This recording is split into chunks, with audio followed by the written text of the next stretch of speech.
Real মাদ্রিদের Brazilian winger রদ্রিগোকে নিয়ে football দুনিয়ায় শুরু হয়েছে আলোচনার ঝড়। ক্লাব বদলের সম্ভাবনা তৈরি হয়েছে, আর গন্তব্য হতে পারে চিরপ্রতিদ্বন্দ্বী ক্লাব বার্সেলোনা। ঠিক ২৯ বছর আগে ১৯৯৬ সালে রিয়াল মাদ্রিদ ছেড়ে বার্সেলোনায় যোগ দিয়েছিলেন সাবেক বার্সা কোচ, বর্তমানে পিএসজির ডাগআউট ম্যানেজার লুইস এনরিকে।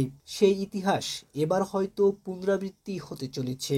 বর্তমানে রিয়াল কোচ জাবি অ্যালোনসোর অধীনে রদ্রিগো মূল একাদশে নিয়মিত সুযোগ পাচ্ছেন না।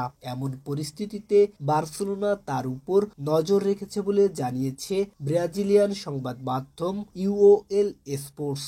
রিয়াল চায় প্রায় ১০০ মিলিয়ন ইউরো, আর বার্সা চাইছে চুক্তি সুনিশ্চিত করতে মধ্যস্থতাকারী এজেন্টদের সাহায্য নিতে। তবে শুধু বার্সা নয়, রদ্রিগোর জন্য দৌড়ে আছে আর্সেনাল ও লিভারপুলও। সামনে থাকতে পারে বড় কোনো ক্লাব ট্রান্সফারের চমক। রদ্রিগো সত্যিই কি রিয়াল ছেড়ে বার্সায় যাবেন? ২৯ বছর পর আবার কি ইতিহাস নিজেকে পুনরাবৃত্তি করবে? উত্তর এখন সময়ের হাতে। Desk report, voice of tiger.